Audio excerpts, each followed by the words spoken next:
Rekening Ustaz Dasat untuk keperluan masjid diblokir karena tidak aktif selama 3 bulan. Alhamdulillah, salawat dan salam kepada Rasulullah Muhammad SAW. Semoga para pengambil keputusan di negara ini tetap dalam lindungan Allah, berkat pekerjaannya jadi pahala dalam bekerja. Saya hari ini berencana membayar besi, semen untuk pembangunan masjid saya.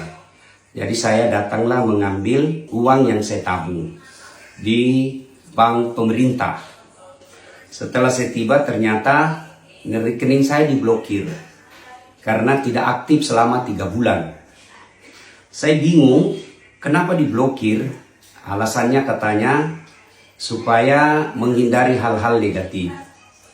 Setahu saya selalu diiklankan oleh negara, ayo menabung, ayo menabung. Menabunglah saya, tapi kenapa diblokir? Namanya menabung, disimpan duit. Kalau tidak disimpan, diambil terus bolak-balik, lebih baik simpan di dompet. Namanya kita diajak menabung, ya kita simpanlah.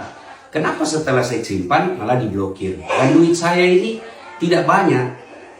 Saya berharap pemerintah membuat keputusan yang betul-betul elegan, tidak meresahkan masyarakat, dan tidak menyusahkan rakyat kecil. Saya berharap apapun kebijakan itu selalu berarah pada kemaslahatan umat. Saya tahu niat ini bagus, niat pemblokiran rekening ini baik, tapi caranya yang tidak elegan.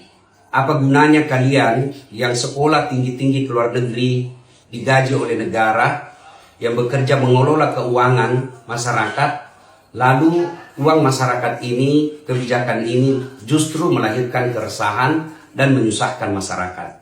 Saya tidak ahli di bidang perbankan, saya tidak ahli di bidang ekonomi, tetapi falsafah dari semua ada negara supaya bisa melayani masyarakat. Saya menabung untuk aman dan membantu negara, tapi ternyata saya diblokir. Mudah-mudahan hanya ini terjadi pada diri saya, tidak pada masyarakat yang jauh lebih kecil dari saya. Kepada pemerintah, ini jangan dianggap sebagai teror, jangan dianggap sebagai lawan. Anggaplah sebagai masukan dari rakyat untuk memperbaiki sistem pengelolaan keuangan negara. Saya yakin kalau niatnya baik, pasti Allah tunjukkan jalan yang baik. Saya Dasat Latif dari Kota Makassar. Assalamualaikum warahmatullahi wabarakatuh.